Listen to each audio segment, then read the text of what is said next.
Today's video is sponsored by BetterHelp.com, and I've been with them for a long time.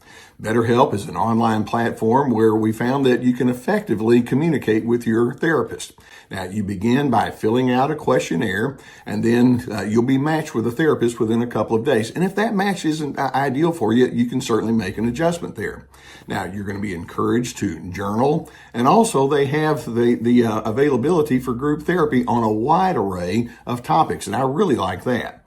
So as the need exists, go ahead and take the necessary steps to get the help that you need. And just know that BetterHelp has a 4.5 rating on Trustpilot, so it indeed is a platform you can trust. There's a link below the video that will take you there.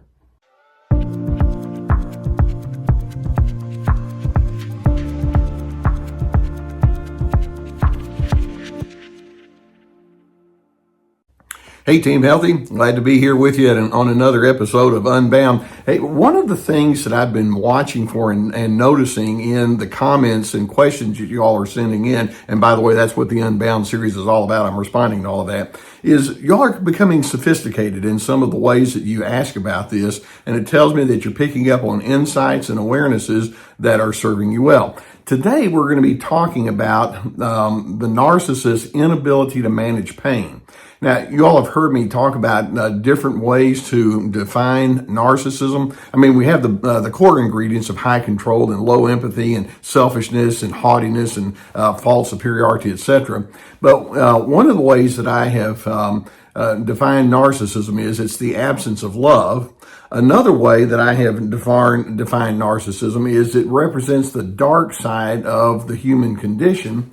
But there's another way that we can also identify narcissism, and that is it's a poor attempt at pain management, or it's a failed attempt at pain management. Narcissists carry a great deal of pain on the inside. This goes way back in their early years. They decided that it was not safe for them to be open and to be vulnerable and to be honest. And so they had concocted all sorts of ways to dodge any kind of accountability.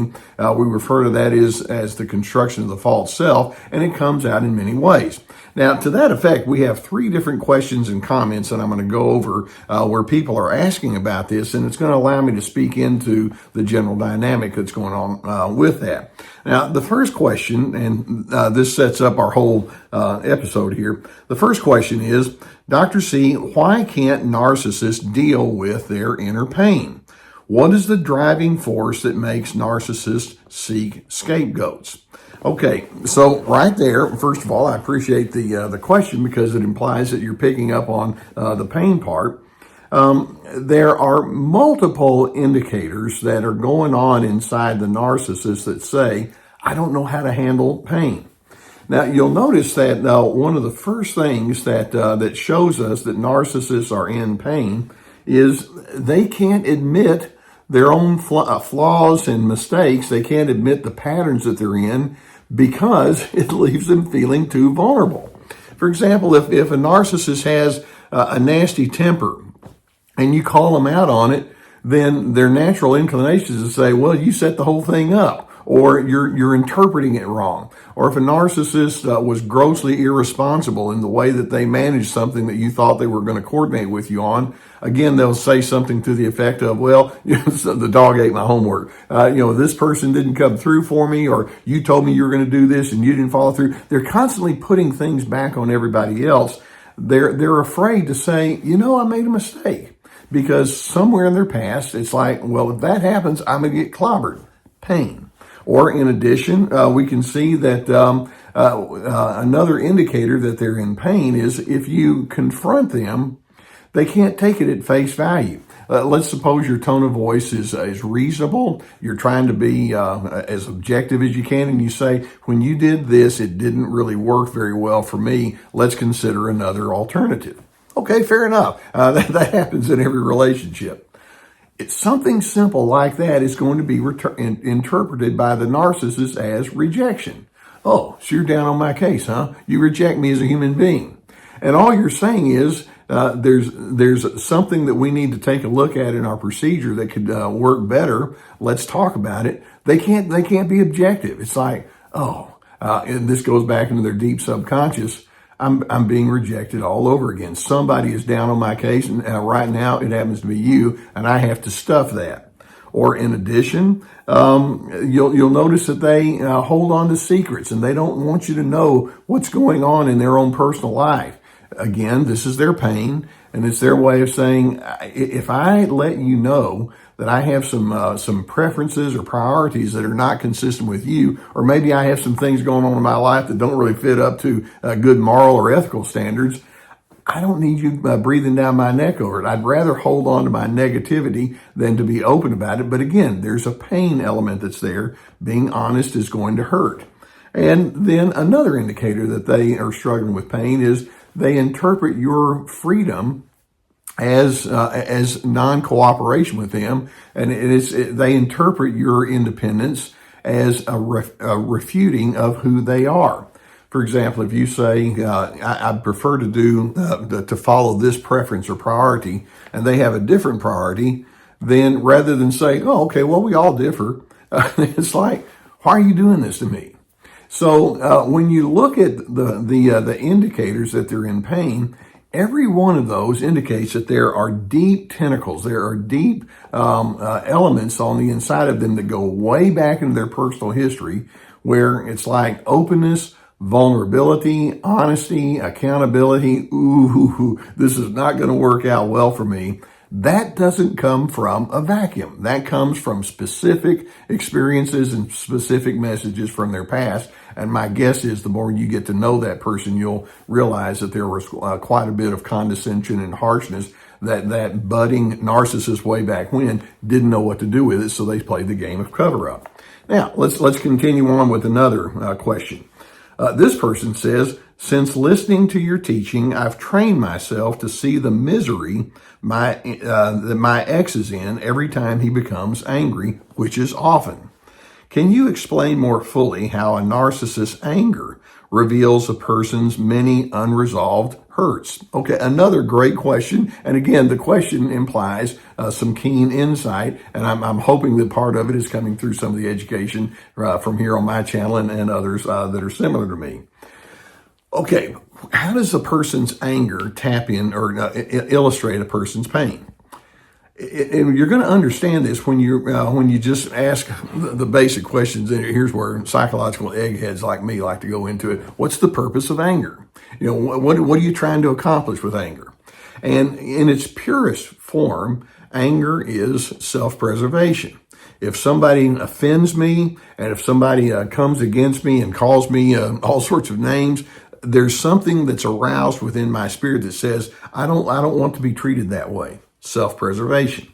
And so anger in and of itself, in its purest form, can have a healthy function. Narcissists, though, in their anger, it's self-preservation plus all sorts of negatives.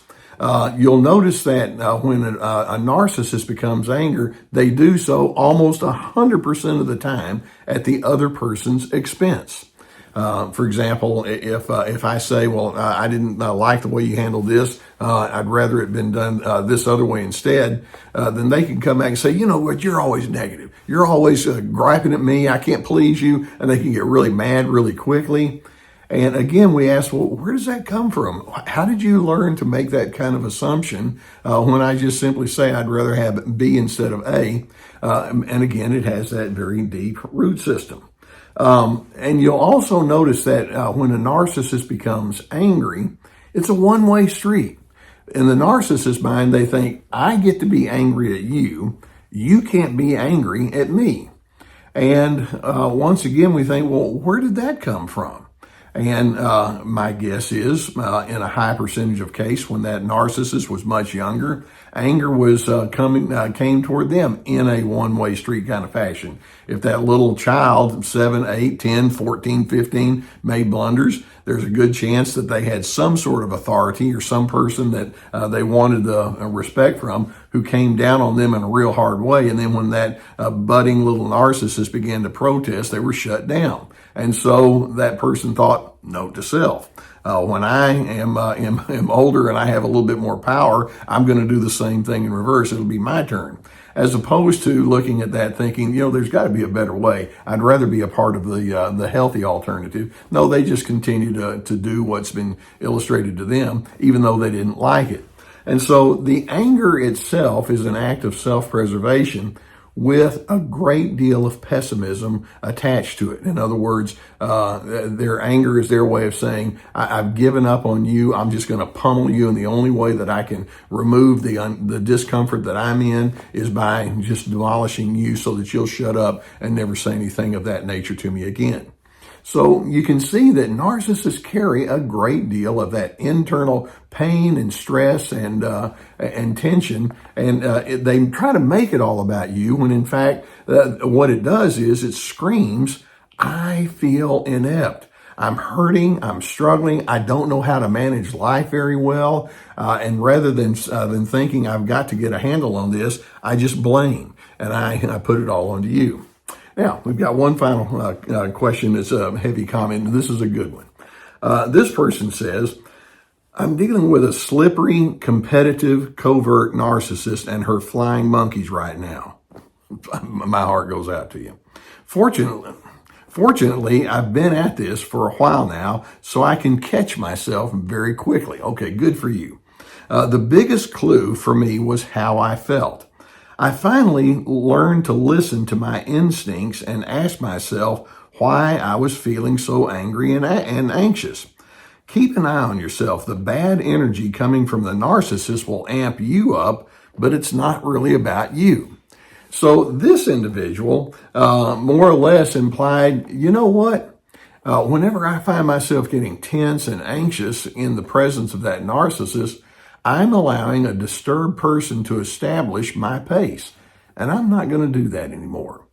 And I just so appreciate this last person's comments there, and it requires us to go down to our own basics. Who tells me who I'm going to be? And in too many cases, I mean, you don't want to admit it, but it's like the narcissist. The narcissist says, here's how you can think, here's the opinion you ought to have, here are the preferences and priorities. And in doing so, I'm hoping you can see that's coming from their failed pain management strategies. They're trying to make you give them the comfort and peace that they don't naturally carry on the inside. But that's not your job. That's not my job. Your job is to say, well, I am going to be in healthy pain management mode. And in doing so, part of it means I claim my own significance, my own decency. I try to see it and find it in other individuals. I try to offer to others the fairness that I want to have for myself. That's a much better alternative. Team Healthy, thanks so much for sending these questions in. And now you know that as you send them in, I'm going to be picking up on them. I have a whole list of things in my computer of stuff that y'all have sent to me. We're not going to run out of topics to talk about on this one. So put your comments in the comments section. If you haven't already hit that subscribe button, do that, and we're going to keep more videos coming to you. Now, you're very aware that I have been sponsored for years by the people at BetterHelp.com. It's an online therapy resource. We found out during the pandemic that online therapy is both accessible and it can be very effective. And so as you have the need for assistance in sifting all of this out, go through the link that we have there, invest in yourself, and I'm hoping you can have the insight that some of these questioners are using as they send their questions and comments in. Likewise, please go onto my website. I have lots of resources on there, put a whole lot of work into it. That website represents an enormous amount of work on my part. I've got my workshops. Each workshop has at least my courses. Each one has at least 25 teaching videos with handouts and questions. We also and on really good topics, especially anger management, and this is me about boundaries.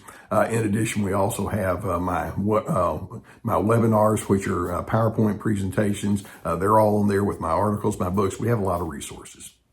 Team Healthy, know that when the narcissist comes toward you with their pain, it's not your job to take over what they can't manage themselves.